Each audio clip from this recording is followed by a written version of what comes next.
मंत्रों के उच्चारण से रोगों का निदान संभव है। नमस्कार, दादी योगा चैनल में आपका स्वागत है। हम कई बार इलाज तो सही करवा रहे होते हैं, क्योंकि उसी इलाज से उसी तरह के रोग बहुतों का ठीक भी हो जाता है और आपका भी कई बार ठीक हुआ होगा। लेकिन कई बार हमको उसी इलाज से कोई लाभ नहीं मिलता है और हम तरह तरह के उपाय अपनाते हैं, कई डॉक्टरों के पास जाते हैं, दवाइयाँ बदलते हैं, फिर भी हमें राहत नहीं मिलती है। तो आप जब ऐसा कोई समस्या आए तो आप इलाज तो आपको करवाना है, इलाज को नहीं रोकना है। जैसा डॉक्टर बोले या जो भी आप इसके पहले उपाय कर रहे थे उनको सतत करिए, लेकिन साथ में अगर आप मंत्रों का उच्चारण करेंगे तो निश्चित रूप से आपको उससे लाभ मिलेगा। आपने देखा है प्राचीन काल से ही अनेक मंत्रों का उच्चारण रोगों को दूर करने में होता आया है। जैसे गायत्री मंत्र, महामृत्युंजय मंत्र और कई बार हनुमान चालीसा की कई लाइनें हैं जो निश्चित रूप से प्रभाव डालती हैं हमारे स्वास्थ्य पर। लेकिन इनका रिसर्च भी हुई है।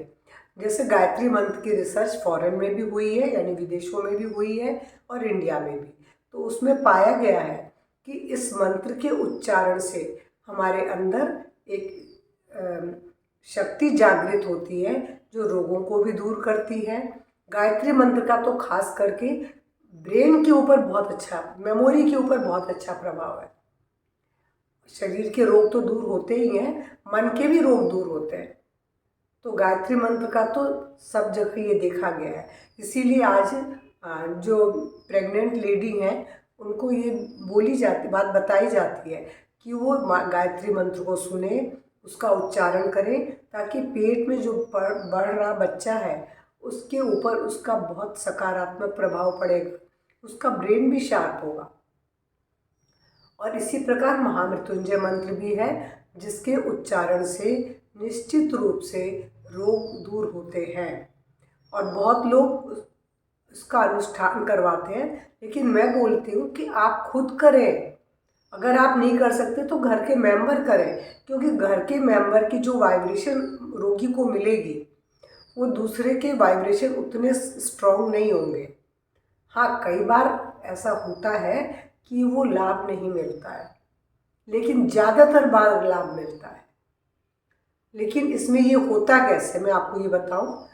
मंत्रों का उच्चारण जब एक निश्चित लय और ताल से सतत जाप चलता है तो उससे नाड़ियों में स्पंदन होता है और उस स्पंदन के घर्षण से विस्फोट होता है, जिससे एनर्जी उत्पन्न होती है जो षट चक्रों को जागृत करती है।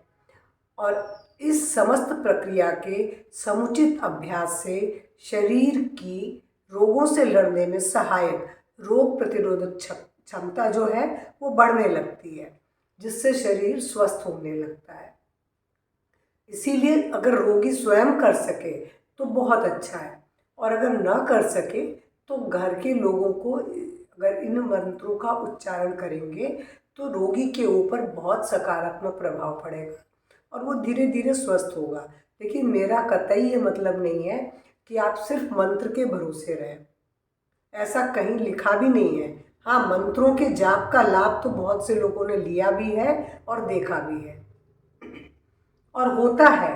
इसीलिए मैं आपसे बोल रही हूँ कि अगर आपको लगे कि आप दवा करवा रहे हैं, सब उपाय भी अपना रहे हैं और सही तरीके से सब चीज़ों को कर भी रहे हैं, फिर भी अगर आपको लाभ नहीं मिल रहा है तो छोड़ नहीं दें, आप उस उपाय को करते रहें। साथ में आप मंत्रों का जाप करें, और या फिर अपने घर के आपके घर के मेंबर अगर मंत्रों का जाप आपके लिए करेंगे तो वो आपके लिए ज़्यादा अच्छा होगा। तो मैंने आपको इसमें 2-3 मंत्र, जैसे आपको गायत्री मंत्र तो सभी को आता है या नेट पर भी मिल जाता है, महामृत्युंजय मंत्र का भी वही हाल है। लेकिन मैं आपको एक नया मंत्र बता रही हूँ जो उच्चारण में सरल है और रोगी स्वयं कर सकता है। इतना छोटा सा मंत्र है कि रोगी चाहे तो स्वयं भी कर सकता है। आपने वैद्य, धन्वंतरी वैद्य का नाम सुना होगा, और दीपावली के एक दिन पहले उनकी पूजा भी होती है। वो धन की देवी से संबंध इनका नहीं है जितना कि धन्वंतरी जी से है, और उन्हीं के द्वारा लिखा हुआ ये मंत्र है। वो रोगों को दूर करते थे, लेकिन वो ये मंत्र के उच्चारण के लिए भी बोलते थे। तो मंत्र क्या है, मैं आपको इसको डिस्क्रिप्शन बॉक्स में डाल दूंगी, जिसको आप सही ढंग से पढ़ सकेंगे। वैसे मैं भी बोल के बता रही हूँ। अच्युतानंत गोविंद नामोच्चारित भेषजात नश्यन्ति सकला रोगाः सत्यम सत्यम वदाम्यहम्।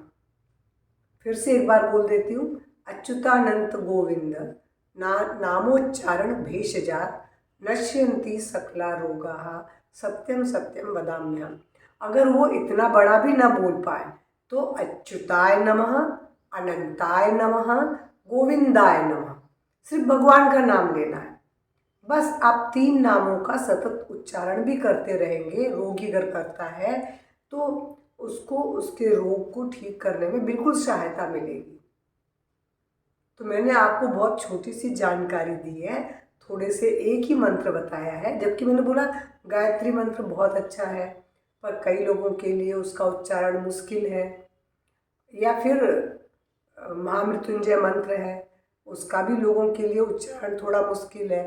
अगर वो कर सकते हैं तो करें, लेकिन इसमें तो आपको कोई अनुष्ठान भी नहीं करना है, कुछ भी नहीं करना है। आप लेटे लेटे इस मंत्र का उच्चारण कर सकते हैं, कहीं बैठ के कर सकते हैं, आपको जैसे सुविधा हो। इस मंत्र का अगर सतत जाप करते हैं तो आप रोग से मुक्त हो सकेंगे निश्चित रूप से। तो मेरा ये वीडियो अगर आपको पसंद आए तो लाइक शेयर करेंगे, कमेंट बॉक्स में कमेंट करना ना भूलें। अगर कोई आपके घर में ऐसा कोई बीमार है कि जिसका रोग ठीक नहीं हो रहा है, आप उन्हें इस मंत्र को ज़रूर बताएं करने के लिए। तो मंत्रों के जाप से लाभ होता है और होगा। नमस्कार, धन्यवाद।